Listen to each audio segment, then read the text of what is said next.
Halo Pak Tommy, selamat pagi. Selamat pagi juga Bu Fauzi. Apa kabar nih? Alhamdulillah kabar saya baik Pak. Bagaimana kabar Bapak juga? Kabar saya juga baik Bu. Apa nih kesibukan Pak Tommy sekarang? Biasa Bu. Masih seputar kegiatan memperingati Hari Guru Nasional. Mohon maaf sebelumnya Bu Fauzi, Ya. ada waktu tidak? Hmm, Saya ingin mengajak Bu Fauzi mengobrol jika Ibu berkenan sih. ya bisa Pak, bisa. Saya ada waktu. Em, apa ini yang kira-kira mau diobrolkan dengan saya Pak? Hmm, Atau ada yang bisa saya bantu? Begini Bu, saya ini merasa masih belum memahami tentang pembelajaran berdiferensiasi, terutama membedakan diferensiasi konten, proses, dan produk. Juga pelaksanaannya di dalam kelas, terus terang saya masih bingung. Jadi sepertinya saya butuh bantuan Ibu Fauzi deh. Begitu ya Pak. Pak Tommy ingin berdiskusi mengenai pembelajaran berdiferensiasi. Baik Pak, tapi sebelumnya saya ingin bertanya, apa yang Pak Tommy ingin dapatkan dari percakapan yang akan kita lakukan ini? Eh, saya lebih memahami mengenai penerapan pembelajaran berdiferensiasi di dalam kelas, Bu. Menurut saya pembelajaran berdiferensiasi itu adalah pembelajaran yang bisa memenuhi kebutuhan belajar murid yang berbeda-beda dengan mengambil keputusan yang masuk akal. Saya sudah paham mengenai diferensiasi konten dan proses Bu Fauzi, tetapi saya masih bingung dengan diferensiasi produk. Karena seperti yang Ibu ketahui, bahwa saya kan mengajar mapel PJOK, jadi saya masih buntu tentang produk apa yang bisa saya hasilkan pada mata pelajaran yang saya ampu itu, Bu.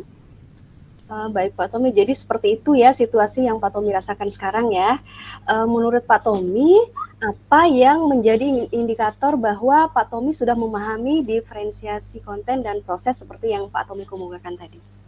Ya, menurut saya sih indikatornya semua murid bisa melakukan pembelajaran dan memahami konsep materi berdasarkan sumber belajar yang saya berikan.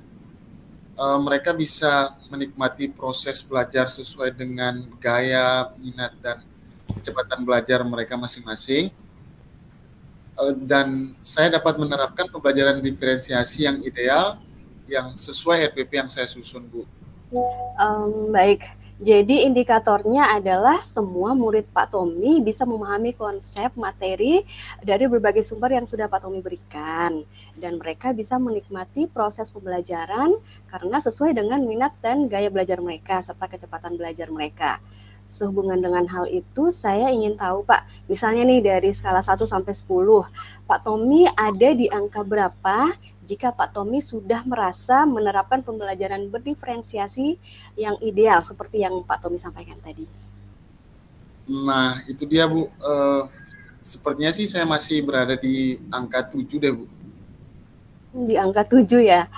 Seperti apa itu angka 7-nya Pak Tommy mungkin bisa dijelaskan? Eh, di angka 7 itu karena saat ini proses penerapan pembelajaran diferensiasi saya baru mengakomodir 3 tingkatan pemahaman, mudah, sedang, dan sulit. Saya juga sudah mempertimbangkan gaya belajar dan kecepatan belajar murid, tetapi bingung menentukan produk pembelajaran yang sesuai dengan minat belajar mereka itu apa. Oke, baik Pak Tommy. Pak Tommy nanti dari angka 7 ini yang kebingungan untuk konten apa diferensiasi produk tadi ya, kira-kira dari angka 7 mau ditingkatkan ke angka berapa sehingga Pak Tommy bisa maksimal menerapkan pembelajaran berdiferensiasi di kelasnya.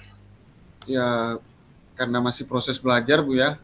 Ya, saya ingin sih meningkatkan ke angka 9 atau ya 10 deh, Bu. Oke, baik. Posisi 9 atau 10 nih ya, misalnya kalau Pak Tommy sudah benar-benar bisa menguasai pembelajaran berdiferensiasi. Nah, seperti apa posisi Pak apa kegiatan pembelajaran di angka 9 atau 10 tadi, Pak? Ya, angka 9 dan 10 itu saya harapkan saya berhasil melaksanakan ya kurang lebih 90% pembelajaran berdiferensiasi, Bu. Bahkan ya saya ingin keberhasilan penerapannya di dalam kelas itu menjadi 100% untuk angka 10-nya. Ya, luar biasa sekali Pak Tommy, untuk bisa menyiapkan kegiatan pembelajaran yang 90 sampai 100% itu, apa gagasan yang bisa Pak Tommy lakukan dan apa yang harus Pak Tommy siapkan untuk dapat mewujudkannya? Ya, menurut saya akan mungkin yang pertama menyiapkan konten dan proses pembelajaran berdiferensiasi yang lebih beragam lagi dari sebelumnya, Bu. Jadi Bapak akan menyiapkan itu semua ya, yang bisa mengakomodir gaya belajar, minat belajar, serta kebutuhan-kebutuhan dan kecepatan belajar murid-muridnya ya. Lalu, hal apa yang Bapak akan siapkan untuk memastikan bahwa gagasan yang baru saja Bapak kemukakan itu bisa berjalan dengan baik? Mungkin dengan melaksanakan kegiatan pembelajaran yang mengakomodir gaya dan minat belajar murid-murid saya dan menentukan jenis produk yang berbeda-beda, Bu. Ada lagi selain itu? Melakukan studi literatur mengenai diferensiasi konten, proses, dan produk, lalu akan mencari referensi di PMM mengenai implementasi pembelajaran diferensiasi yang sudah dilakukan oleh guru-guru PJOK lainnya. Saya juga akan melakukan ATM RPP.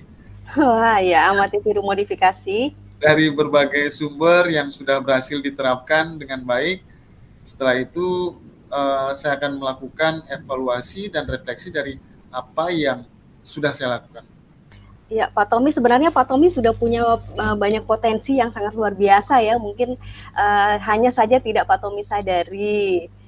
Jadi saya ingin bertanya nih, setelah sesi percakapan kita ini selesai, apa yang akan Pak Tommy lakukan sesuai dengan gagasan yang sudah Pak Tommy paparkan dari tadi? Sepertinya sih saya akan segera melaksanakannya dalam waktu dekat-dekat ini, Bu. Baik, kapan itu rencananya Pak Tommy? Senin depan kayaknya. Saya akan menghubungi rekan guru PJOK yang ada di sekolah saya atau yang di komunitas saya, KKG. Ya, baik. Jadi Pak Tommy akan menghubungi rekan-rekan guru PJOK dan juga menghubungi KKG PJOK di kabupatennya Pak Tommy ya. Iya. Di kabupaten. Oke, baik. Lalu apa yang bisa Pak Tommy pastikan bahwa rencana itu bisa berjalan? Lalu siapa yang perlu Pak Tommy mintai dukungan agar apa yang menjadi harapan dan keinginan Pak Tommy bisa terwujud? Mungkin yang pertama saya akan meminta dukungan dari kepala sekolah, Bu, untuk meminta izin. Lalu saya akan menghubungi ketua KKG PJOK untuk memperoleh referensi serta memberikan rekomendasi untuk implementasi pembelajaran berdiferensiasi ini dan menjalankan rencana ini dengan baik ya, sesuai harapan. Semoga sesuai harapan ya, Bu. Amin, amin. Baik Pak Tommy, saya sangat mengapresiasi terhadap apa yang sudah Pak Tommy paparkan dari awal kita berbincang. Dan pertanyaan terakhir saya nih Pak Tommy sebelum kita menutup percakapan kita, apa yang bisa Pak Tommy simpulkan dari sesi percakapan kita hari ini? Nah, ini yang bisa saya simpulkan ya, syukur setelah saya berbagi cerita dengan Bu Fauzi, ternyata bisa membuka pikiran saya tentang pembelajaran berdiferensiasi, dan seperti yang Ibu Fauzi tadi sampaikan, saya bisa menggali potensi-potensi yang saya miliki melalui pertanyaan-pertanyaan yang Bu Fauzi ajukan. Ini terima kasih banyak nih, Bu. Ya, saya turut senang mendengarnya Pak Tommy. Mudah-mudahan apa yang menjadi harapan dan keinginan Pak Tommy dapat segera terlaksana dan terwujud dengan sukses dan lancar. Dan Bapak bisa mengimplementasikan hasil percakapan kita ini ke dalam kelas Bapak untuk melaksanakan dan menerapkan pembelajaran berdiferensiasi dengan sangat maksimal ya Pak.